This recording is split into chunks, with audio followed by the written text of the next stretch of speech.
अंतर्राष्ट्रीय ख्याति प्राप्त मानव जो गुरु प्रेरणा से पिछले 20 वर्षों से वानप्रस्थ जीवन जीते हुए 24 घंटे मानवता की सेवा में संलग्न है। एक ऐसा मानव जो अभी राष्ट्रीय, अंतर्राष्ट्रीय टीवी चैनलों पर 7,500 एपिसोड के माध्यम से सनातन सत्य, आत्मविज्ञान एवं पुनरुत्थान, व्यवहार एवं निश्चय जगत के जीवनोपयोगी विषयों पर हृदय स्पर्शी प्रवचन कर चुका है। उस मानव का नाम है महात्मा उपासक प्रोफेसर डॉक्टर सोहन राज तातेड़। प्रोफेसर तातेड़ द्वारा योग, दर्शन, शिक्षा विषयों पर रचित पीएचडी स्तर के 250 शोध ग्रंथ भारत के 100 प्रतिष्ठित विश्वविद्यालयों में शोधार्थी पढ़ रहे हैं तथा वे सभी शोध ग्रंथ वहां की सेंट्रल लाइब्रेरियों में उपलब्ध हैं। महात्मा सोहन राज ने अभी तक हजारों स्कूलों, कॉलेजों, विश्वविद्यालयों एवं संस्थाओं में सेमिनार, वर्कशॉप, कैंप लगाकर लाखों विद्यार्थियों को योग, दर्शन, शिक्षा का प्रशिक्षण देकर उन्हें सुसंस्कारित किया। डॉक्टर तातेड़ ने भारतीय संस्कृति उत्थान के 4,000 से अधिक समसामयिक विषयों पर आर्टिकल लिखकर ऑनलाइन जर्नल, पत्रिकाओं, वेबसाइट्स पर प्रकाशित किया, जिसका उपयोग लाखों पाठक कर रहे हैं। उपासक तातेड़ के 5,000 से अधिक आज का सुविचार, आज का शुभ संदेश, आज का मंगल भावना योग आदि चिंतन websites, Twitter, blogger, Facebook, YouTube माध्यमों से लाखों लोग अपना जीवन निर्माण कर रहे हैं। मानवता के मसीहा ऐसे महामानव महात्मा सोहन राज तातेड़ के प्रोफाइल को अभी तक विश्व के 20 लाख दर्शक यूट्यूब पर, 12 लाख गूगल पर एवं लाखों दर्शक फेसबुक, ब्लॉगर, ट्विटर और इंस्टाग्राम पर देख चुके हैं।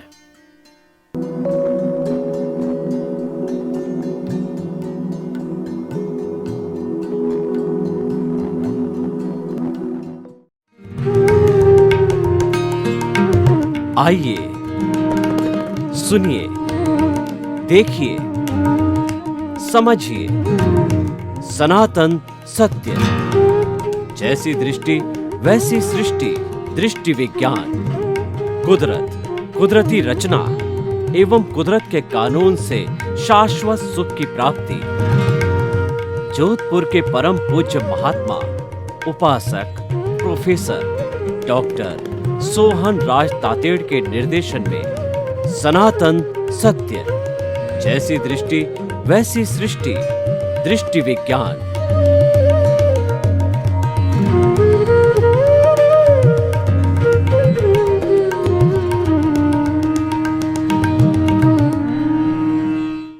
आत्मविज्ञान, साइंस ऑफ द सोल में आपका हार्दिक अभिनंदन, सत्कार है।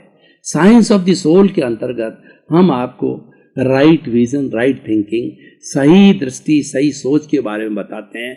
उसकी परिणति ये होती है कि आपकी रॉन्ग बिलीफ समाप्त होकर के आपकी राइट बिलीफ हो जाती है। आपको कुदरत का कानून मिलता है, सनातन सत्य मिलता है। क्यों कि हर बात के बीच में, हर बात के केंद्र हमारी आत्मा है। आत्मा हमको क्या बताती है, आत्मा हमको कौन सा गुण बताती है और आत्मा हमें क्या ज्ञान देती है, वही ज्ञान हम भीतर से लेकर के आपको देते हैं। ये अनुभव वाणी है। आत्मविज्ञान कोई पुस्तकीय ज्ञान नहीं है, ये अनुभव वाणी है। बहुत सी चीज़ें आत्मविज्ञान में ऐसी मिलेगी जो कहीं आप पुस्तकों में ढूंढोगे तभी मिलेगी। तो पुस्तकें तो क्या है, कई बार जो है हमारी बुद्धि को स्थिर नहीं करती है, अनुभव वाणी स्थिर करती है। और हम सब नए नए प्रति एपिसोड्स के माध्यम से आपको बताते हैं। तो आज का हमारा बहुत ही सुंदर विषय, प्रतिष्ठित आत्मा। भाई और बहनों, ये किसी पुस्तक में नहीं मिलेगा। आपने आत्मा के बारे में बहुत सुना, हमने भी बताया, जीवात्मा, अंतरात्मा, अंतरात्मा, कषाय आत्मा, और हमारी जो है ये परमात्मा, और भी आत्मा के 26 गुण। लेकिन प्रतिष्ठित आत्मा एक नया शब्द है जो कि हमने अनुभव वाणी से निकाला है। क्या होता है कि हमारी आत्मा के साथ में कर्म शरीर जुड़ा हुआ है, कार्मण बॉडी बोलते हैं उसको, और उसको लिंग शरीर कहते हैं, और उसको कॉजल बॉडी बताया जाता है, कहा जाता है। जन्म जन्मांतर से हम जैसा लोगों के साथ में अच्छा बुरा व्यवहार करते हैं उसकी कॉजल बॉडी बनती है, उसका कार्मण शरीर बनता है, उसके राग द्वेष होते हैं, और ये राग द्वेष ही प्रतिष्ठित आत्मा है, यही अंतःकरण है। प्रतिष्ठित आत्मा एक तरह का अंतःकरण है जिसके अंदर मन बुद्धि चित्त और अहंकार होता है। यानी हमारी आत्मा के साथ के अंदर जो है जब जड़ जुड़ता है तो एक नई चीज पैदा होती है, और उस पैदा होने को जो है हम प्रतिष्ठित आत्मा बोलते हैं। और ये प्रतिष्ठित आत्मा ही सब कुछ कराती है, क्योंकि इसमें राग द्वेष जुड़ा हुआ होता है। करने वाली भी यही होती है, भोगने वाली भी यही है। प्रतिष्ठित आत्मा हमको शरीर देती है, और उसके अंदर मन बुद्धि चित्त और अहंकार होते हैं। अहंकार जो होता है वो राग द्वेष युक्त होता है, इसीलिए अहंकार हमें भटकाने वाला होता है, सभी बुराइयों की जड़ होती है। ये प्रतिष्ठित आत्मा जो है एक बार जो है वो बन जाती शरीर के अंदर करने वाली सारी प्रतिष्ठित आत्माएं। मूल आत्मा तो ज्ञाता है, दृष्टा है, वो तो जानने वाली है, वो देखने वाली है, और वही हमारी जीवात्मा से ज्ञान लेने के बाद में वही जीवित आत्मा से अंतर आत्मा बनती है। और जब जो प्रतिष्ठित आत्मा शुद्ध होती है, राग द्वेष को प्रतिष्ठित आत्मा कहते हैं, ये प्रतिष्ठा करती है। जैसे किसी मंदिर के अंदर हम किसी भी मूर्ति का जो है प्रतिष्ठा करके मंत्रों के द्वारा उसको सिद्ध करके जो स्थापित करते हैं, तब वो जिन बिंब बनता है, वो पूजने योग्य होता है, और हम उसके सामने प्रार्थना उसको प्रभु मानते हैं, उसको ईश्वर मानते हैं। उसी तरीके से जब हमारी आत्मा प्रतिष्ठा करती है, यानी हमने पिछले जन्म के अंदर किसी के बारे में कुछ सोचा है, जैसी प्रतिष्ठा की है, जैसे ख्याल बनाए हैं, वो ख्याल इस जन्म में हमारे भोग के लिए आते हैं, उसको ही प्रतिष्ठित आत्मा कहते हैं। प्रतिष्ठित आत्मा ही भोग कराने वाली है, और प्रतिष्ठित आत्मा ही इस पूरे जीवन का संचालन करने वाली है।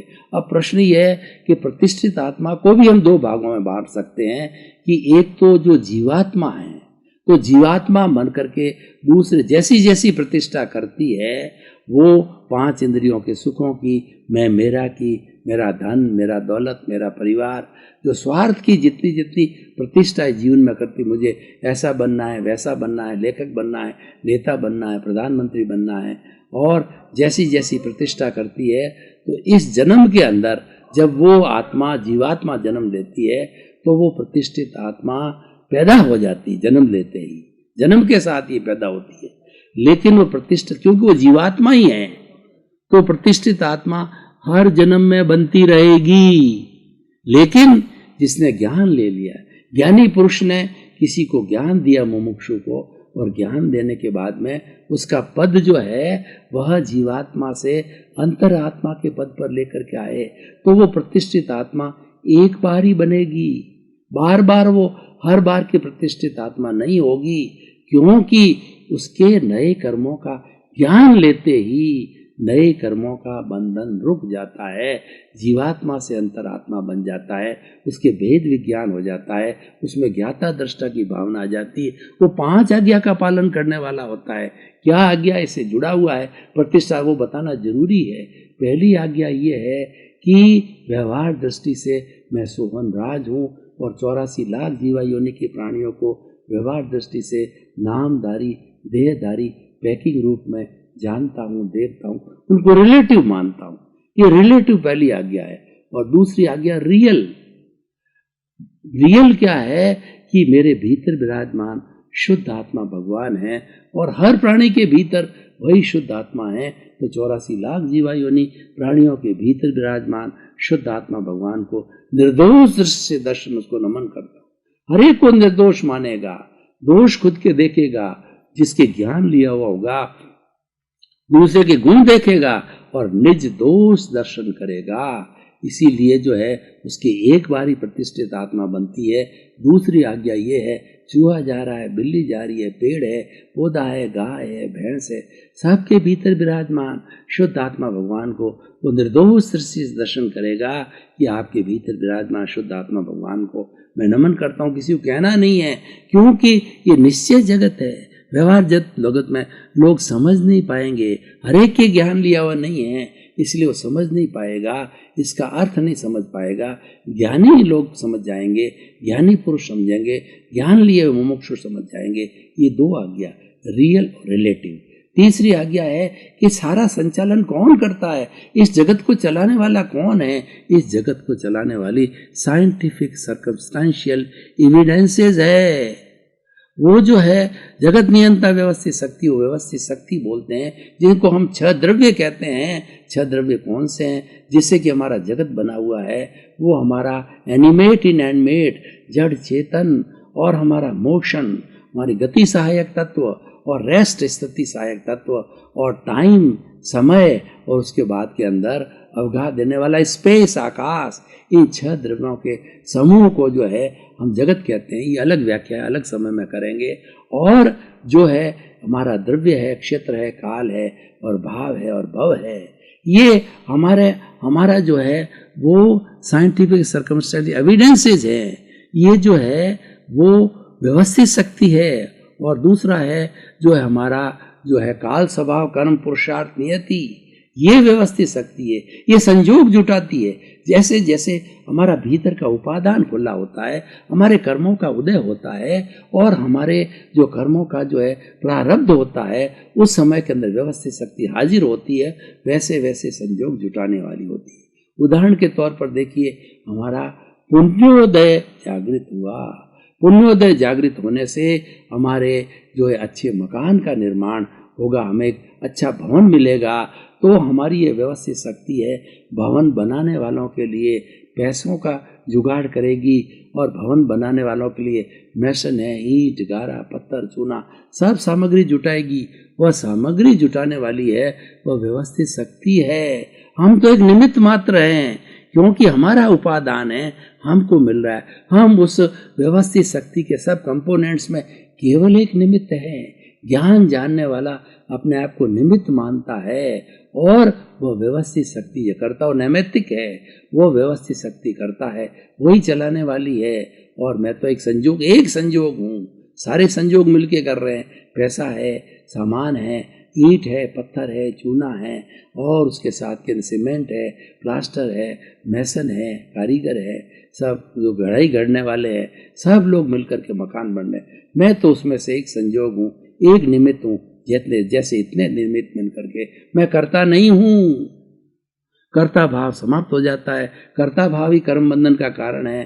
कर्ता भाव ही प्रतिष्ठित आत्मा बनाता है। एक बार प्रतिष्ठित आत्मा बन गई तो वो क्या है, उसके भवों की संख्या समाप्त होती है, और अगले भव में वही प्रतिष्ठित आत्मा फिर हाजिर होगी, क्योंकि नया चार्ज बंद हो गया। नया चार्ज बंद होने से मन वचन काया रूपी तीनों बैटरियों का चार्जिंग पॉइंट जो है ज्ञानी पुरुष हमेशा हमेशा के लिए हटा देते हैं, निकाल देते हैं, और कर्मों का बंधन रुक जाता है, और दार्शनिक भाषा के अंदर आश्रव समाप्त हो जाता है। संवर जारी रहता है, और निर्जरा तो चलती रहती है। निर्जरा तो हर क्षण होती है, पर हर संवर के साथ में निर्जरा भगवान की भाषा में भगवान ने 2 धर्म बताए तीर्थंकरों ने, कि संवर और निर्जरा 2 धर्म है। Nirjara dissociation of the karmas from the soul, ये जो है हमारी निर्जरा है, ये सकाम होती है, अकाम होती है, पर ये हर क्षण चलती रहती है। लेकिन संवर हमारा पुरुषार्थ है। संवर को हम खड़ा करते हैं। संवर कब होता है?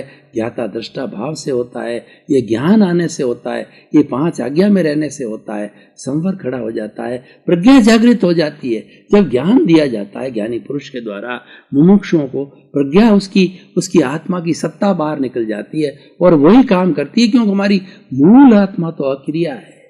वह तो जानने वाली है, देखने वाली है, वह कुछ करती नहीं है, उसकी जो भाव शक्ति प्रज्ञा है वह हाजिर होती है। वह ज्ञानी की अगर आत्मा उसका जो है अगर बुद्धि इधर भटक जाती है तो वो प्रतिक्रमण कराती है, आलोचना कराती है। प्रतिक्रमण सामायिक आलोचना, प्रतिक्रमण प्रत्याख्यान जो है वो प्रज्ञा करवाती है। ये प्रज्ञा का कार्य है और प्रज्ञा तुरंत हाजिर होती है। हर ज्ञान के साथ के अंदर प्रज्ञा ऑटोमेटिकली सत्ता पक्ष हाजिर हो जाती है। और चौथा जो है हमारी आज्ञा, 5 आज्ञा में से वो हमारी आचार मीमांसा है कि हमें जो नए कर्मों का बंध तो रुक गया, लेकिन जितने हम भव करेंगे हमारे जो पूर्व जन्म के कर्म बर्फ की सीला की तरह जो है वो धीरे धीरे पिघल रहे हैं। इनको पिघल करके धीरे धीरे हम कैसे पिघल करके करें, वो उसके लिए हमें चौथी आज्ञा दी गई, फाइलों का संभावपूर्वक निपटारा करो, उसके साथ राग द्वेष मत करो। जो आपके साथ में घटित हो रहा है, जो फिल्म आप लेके आए हो, जो मन वचन काया रूपी 3 बैटरियां आप जो पिछले जन्म में चार्ज करके ले, अब चार्ज रुक गया, वो डिस्चार्ज चल रहा है, उसको संभाव से देखो, उसके साथ जुड़ो मत, उसके साथ राग द्वेष मत करो। राग द्वेष करोगे तो नया कॉज पड़ेगा, नया कॉज पड़ेगा तो नया कर्म फल मिलेगा। कर्म बीज पड़ते ही नया कॉज है, नया कर्म बीज है, कर्म बीज पड़ते ही अगले भव के अंदर कर्म फल मिलेगा, वो कर्म परिणाम देगा और वो सुख दुख की अनुभूति करे। उसके साथ जुड़ो मत। हमारा ये मन वचन काया रूपी जो शरीर है वो पूर्व जन्म के कर्मों के भुगतान के लिए मिला है। आपके पास में कोई स्वतंत्रता नहीं है, एक श्वास लेने की भी स्वतंत्रता नहीं है। पूर्व की जो फिल्म आप लेकर आए हो वो आपके सामने चलती रहेगी, उसको मात्र जानो और देखो। ये मूल आत्मा यही कार्य करती है और वो प्रतिष्ठित आत्मा सारी कर रही है। ये प्रतिष्ठित आत्मा है, जो शरीर है प्रतिष्ठित आत्मा है। ये ज्ञान लेने बारे में एक बार ये प्रतिष्ठित आत्मा बनेगी। और जो अज्ञानी है, जो कि हमारा जीव जो है वो आत्मा है, वो हर भव के अंदर नई नई प्रतिष्ठित आत्मा बनाएगी। ज्ञानी के बाद में एक ही प्रतिष्ठित आत्मा, राग द्वेष ये भोगने वाली आत्मा है, यही बनती रहेगी। और यही मन, ये जो आपका मन बुद्धि और चित्त और अहंकार के रूप में यही पुण्य पाप का करने वाला है। अगर पुण्योदय है तो चित्त है, और जो है हमारा अहंकार विलीन हो गया, हमारा चित्त है, मन है, बुद्धि है, वो पुण्योदय के अनुरूप काम करेगी और प्रतिष्ठित आत्मा कराएगी। और हमारा पापोदय उदय हुआ है तो मन, बुद्धि और चित्त है वो पापोदय के अनुरूप ढल जाएंगे। बुद्धि कर्मानुसारिणी हो जाएगी, हम सुख दुख की अनुभूति करते रहे। लेकिन इन सब के अंदर जो है हम ये मानने लग जाएंगे भेद विज्ञान, मैं अलग हूँ, मेरी आत्मा अलग है, ये शरीर प्रतिष्ठित आत्मा है, ये राग द्वेष है, ये कार्बन शरीर है, ये कॉजल बॉडी है और यही कराने वाली है। और ये जब तक कराती रहेगी, हमारी 15 भव की अधिकतम सीमा है, तो उन सीमाओं में जितना जितना हम कॉज डालना बंद कर देंगे, जितना हम प्रतीति को 100% हमको मिली है उसको बनाए रखेंगे। और उसके साथ में लक्ष्य हमको ज्ञान के बाद के अंदर 15% लक्ष्य बना है। हमारी जागृति क्या है कि हमारा लक्ष्य क्या है कि उस ज्ञाता दृष्टा भाव को 15% से और आगे बढ़ाओ, वो अकर्ता भाव को, निर्दोष दृष्टि को और आगे बढ़ाओ। मतलब मैं स्वयं निर्दोष हूँ और दुनिया का हर व्यक्ति निर्दोष है, दोष किसी में नहीं है। दोष तो मेरी प्रतिष्ठित आत्मा है, मेरे कार्बन शरीर में है, मेरी कॉजल बॉडी में है, मेरे लिंग शरीर के अंदर है। ये प्रतिष्ठित आत्मा ही भटका रही है, इसी को समाप्त करना है। और अंत में जाकर के प्रतिष्ठित आत्मा का विलय हो जाता है, यानी जो कार्बन शरीर है वह इस मूल आत्मा से अलग हो जाता है और वो मूल आत्मा परमात्मा बन जाती है, सिद्ध बुद्ध और मुक्त बन जाती है। उसमें 2, 3, 4 भव हो सकते हैं, अधिकतम 15 भव भी हो सकते हैं। जितनी जितनी जागृति बढ़ेगी भवों की संख्या कम होगी। लक्ष्य है 15% से आगे बढ़ाओ। जब ये लक्ष्य जो है और ये जिसको लक्ष्य है और ये हमारी जागृति है 15% से 100% पे आएगी, तो साथ साथ में अनुभव भी जो जागृति बढ़ेगी, जो हमको ज्ञान के समय में 2% अनुभव मिला है, वो 5%, 10%, 20% अनुभव जो है ये हमारा कार्य है और उसका कारण है हमारी जागृति। कारण और कार्य के बिना जो है दुनिया का काम नहीं चलता है। Without the reason there can't be any work. कार्य से कारण बनता है, कारण से कार्य बनता है। ये सनातन सत्य है, ये कुदरत का कानून है, अल्टीमेट ट्रुथ है, वही है। अब यही हमारे आत्मविज्ञान का स्लोगन है कि कारण से कार्य बनेगा। यही हमारी सही दृष्टि है, यही हमारी सोच है, ये हमारा राइट बिलीफ है कि आप जैसे कॉज डालोगे और जैसा कारण करोगे वैसा आपका कर्म बीज होगा, कर्म फल मिलेगा, कर्म परिणाम बनेगा। तो इस तरीके से हमारी प्रतिष्ठित आत्मा ये सारा कार्य कराती है और धीरे धीरे ये बर्फ की शिला की तरह पिघल करके विलीन हो जाती है। इसको प्रतिष्ठित आत्मा को जो है जो डाइल्यूट होता है भवों के अंदर, इसको अमन की संज्ञा दी जाती है। मन क्या है? तो मन तो क्या है? चित्त का दास है, चित्त का नौकर है। जो विक्षिप्त होता है वो चित्त बुद्धि अहंकार और चित्त बुद्धि अहंकार, चित्त मन बुद्धि चित्त और अहंकार चारों मिलकर अंतःकरण बनते हैं। यही प्रतिष्ठित आत्मा होती है। और इसमें से अहंकार क्योंकि विलीन हो जाता है, और इसी मतलब जो है हमारी प्रतिष्ठित आत्मा डिस्चार्ज अहंकार है। मुख्य बात ये सोचने की है कि जीवात्मा के अंदर चार्ज अहंकार है, इसीलिए हर बार नई नई प्रतिष्ठित आत्मा बनती है। और जिसने ज्ञान ले लिया, जिस मोक्ष ने ज्ञानी पुरुष है, तो ज्ञान लेने के बाद यानी सम्यक दृष्टि मिलने के बाद के अंदर प्रतिष्ठित आत्मा जो है वह डिस्चार्ज अहंकार है। चार्ज और डिस्चार्ज में हम जो बार बार अहंकार की बात कहते हैं, अहंकार विलीन हो गया, चार्ज अहंकार विलीन होता है। हर बार ये मानिए कि अज्ञान लेने के बाद में चार्ज अहंकार विलीन होता है। डिस्चार्ज अहंकार तो जन्म जन्मांतर का मौजूद है, वही हमको भटकाता है। और लेकिन प्रज्ञा जब जागृत होती है तो बुद्धि को जो काउंटर बैलेंस करती है, वो प्रतिक्रमण प्रायश्चित, वो जो है वो आपका प्रायश्चित विनय वो प्रतिक्रमण कराएगी, आलोचना प्रतिक्रमण प्रत्याख्यान कराएगी। तो कराने से बुद्धि को ठिकाने लाएगी, शुद्धिकरण होता रहेगा और हमारी प्रतिष्ठित आत्मा धीरे धीरे धुलती रहेगी। ये डिस्चार्ज बर्फ की शिला की तरह अहंकार है। तो ये सारा प्रतिष्ठित आत्मा से होता है। दो तरह की प्रतिष्ठित आत्मा, चार्ज और डिस्चार्ज है। तो हमें क्या है कि चार्ज जो हमारी प्रतिष्ठित आत्मा है, निष्कर्ष की भाषा में बात करें तो चार्ज प्रतिष्ठित आत्मा से डिस्चार्ज प्रतिष्ठित आत्मा में आओ, यानी जीवात्मा से अंतर्यात्मा बनो, ज्ञानी पुरुष को ढूंढो, ज्ञानी पुरुष से ज्ञान लो। वो अनुभव का खजाना होते हैं, वो ईश्वर बनने वाले हैं, वो परमात्मा की श्रेणी के अंदर आ चुके होते हैं। और जैसे हम दादा भगवान की बात करें तो दादा भगवान को जो है 1958 के अंदर उनको सूरत के जो है 3 नंबर प्लेटफॉर्म के ऊपर जो है एक आलोक हुआ, एक ज्ञान हुआ, 356 डिग्री का ज्ञान हुआ।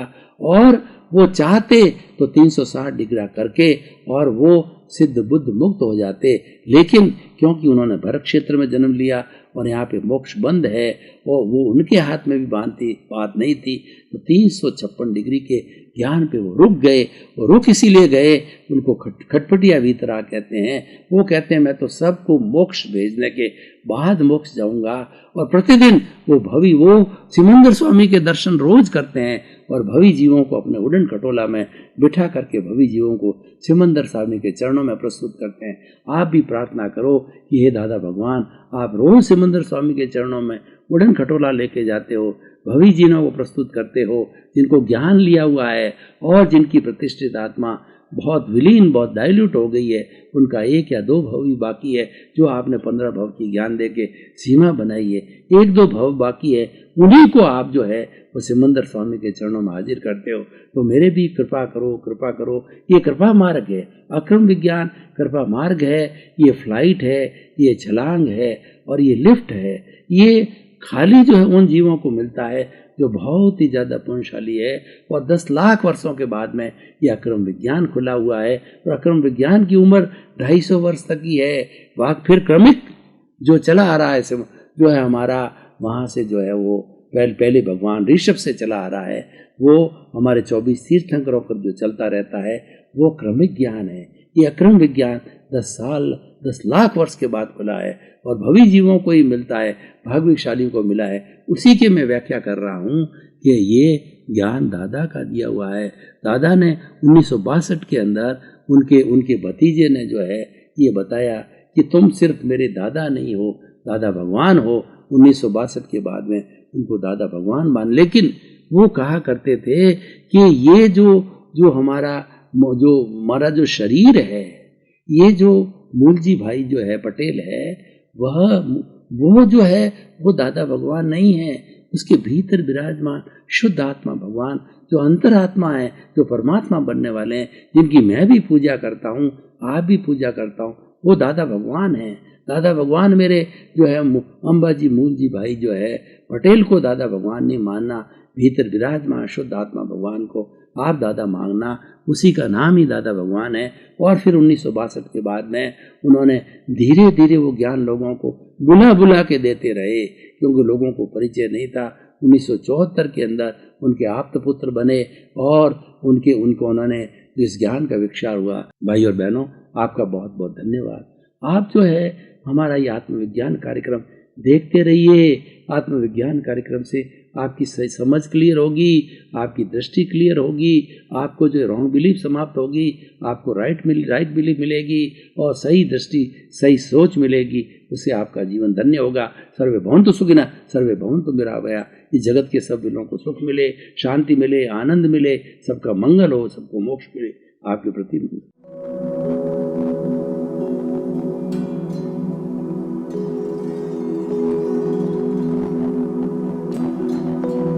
एक ऐसा अंतर्राष्ट्रीय ख्याति प्राप्त मानव जो गुरु प्रेरणा से पिछले 20 वर्षों से वानप्रस्थ जीवन जीते हुए 24 घंटे मानवता की सेवा में संलग्न है। एक ऐसा मानव जो अभी राष्ट्रीय, अंतर्राष्ट्रीय टीवी चैनलों पर 7,500 एपिसोड के माध्यम से सनातन सत्य, आत्मविज्ञान एवं पुनरुत्थान व्यवहार एवं निश्चय जगत के जीवनोपयोगी विषयों पर हृदय स्पर्शी प्रवचन कर चुका है। उस मानव का नाम है महात्मा उपासक प्रोफेसर डॉक्टर सोहन राज तातेड़। प्रोफेसर तातेड़ द्वारा योग, दर्शन, शिक्षा विषयों पर रचित पीएचडी स्तर के 250 शोध ग्रंथ भारत के 100 प्रतिष्ठित विश्वविद्यालयों में शोधार्थी पढ़ रहे हैं तथा वे सभी शोध ग्रंथ वहां की सेंट्रल लाइब्रेरियों में उपलब्ध हैं। महात्मा सोहन राज ने अभी तक हजारों स्कूलों, कॉलेजों, विश्वविद्यालयों एवं संस्थाओं में सेमिनार, वर्कशॉप, कैंप लगाकर लाखों विद्यार्थियों को योग, दर्शन, शिक्षा का प्रशिक्षण देकर उन्हें सुसंस्कारित किया। डॉक्टर तातेड़ ने भारतीय संस्कृति उत्थान के 4000 से अधिक समसामयिक विषयों पर आर्टिकल लिखकर ऑनलाइन जर्नल, पत्रिकाओं, वेबसाइट्स पर प्रकाशित किया, जिसका उपयोग लाखों पाठक कर रहे हैं।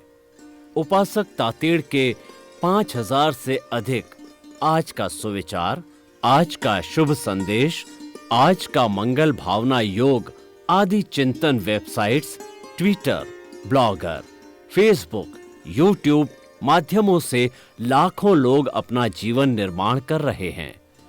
मानवता के मसीहा ऐसे महामानव महात्मा सोहन राज तातेड़ के प्रोफाइल को अभी तक विश्व के 20 लाख दर्शक यूट्यूब पर, 12 लाख गूगल पर एवं लाखों दर्शक फेसबुक, ब्लॉगर, ट्विटर और इंस्टाग्राम पर देख चुके हैं।